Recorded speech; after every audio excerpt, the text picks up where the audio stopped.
Whenever we finish a project, we do a lot of soul searching. A lot of reference got kicked around. The Seven Samurai, the Magnificent Seven. We talked very early on about showing off a more human approach to Spartans. We definitely focused on trying to go back to sort of the core of what made Halo CE, the Combat Evolved, the sort of phenomenon that it is. I remember my first time playing Halo, and I was in that first level, and after winding through these technical corridors, fighting aliens, and then I step out into this world, and it just opens up in front of me, and it's beautiful and alien and huge. That was a sort of seminal moment for me, and I think that's part of what we want to capture in Reach. Something that was core to the game at the beginning was that sense of wonder and exploration. We started with a series of events. We basically set out like, okay, from this date on Reach to this date, we built a military campaign. We all had a desire to really flesh out the backstory of what happened prior to Master Chief and Cortana even entering the picture. We knew there were other Spartans, and it just seemed like such a rich area to tell a character-driven story with new characters.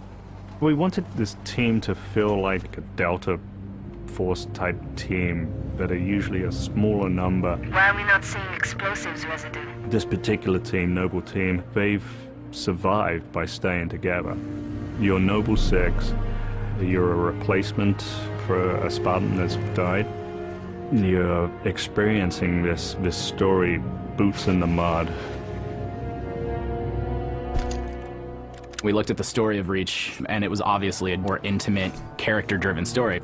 We really needed the attention to real-world detail, trying to make these characters' faces really feel like believable. We started everything over from scratch, came up with a whole new rig for how we animate faces and also how we approach like texturing them, modeling them, everything, and just put a lot more time.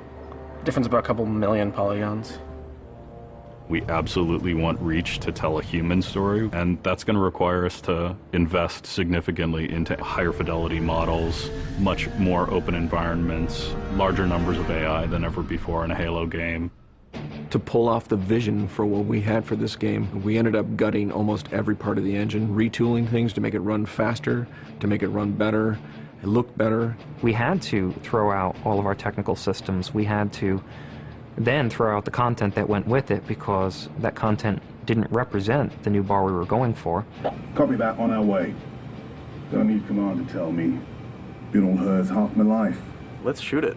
We've got a great team of guys, and they could take motion capture and they could make the poses way more dynamic, way more expressive. Those changes bring out the life. They bring out the style of our characters. We had probably 4 times the amount of polygons to play with this time around, which gave us a lot more freedom and creativity in what we wanted to achieve. When you look at total engineers that are actually putting code that are actually affecting this game, I mean, it's massive, 30+ guys. It's crazy.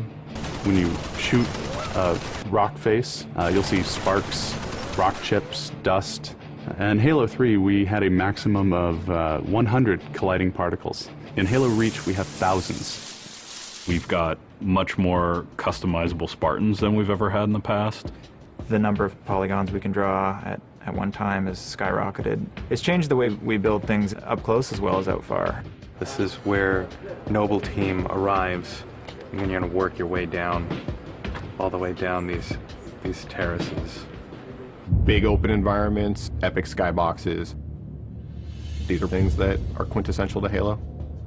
Like, we're building a planet that exists 500 years from now. We want to build spaces that you want to explore.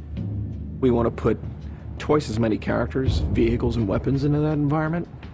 That's going to require massive improvements to the way we handle our artificial intelligence in the game. We now can put so many AI in an encounter that you can put 4 Spartans, the player, 8 Marines against 30-ish Covenant, and that's an actual serious challenge. Bringing the elites back was something that was really a true joy for us because they're such an awesome character to fight. What if the Spartans and the soldiers don't actually understand what the aliens are saying? What's that going to feel like? What if we can get back to having the aliens feel really alien and threatening? The these people and this planet and this story deserves something new and different.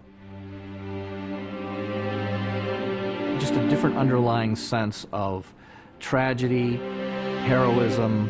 We're rebuilding everything from the ground up.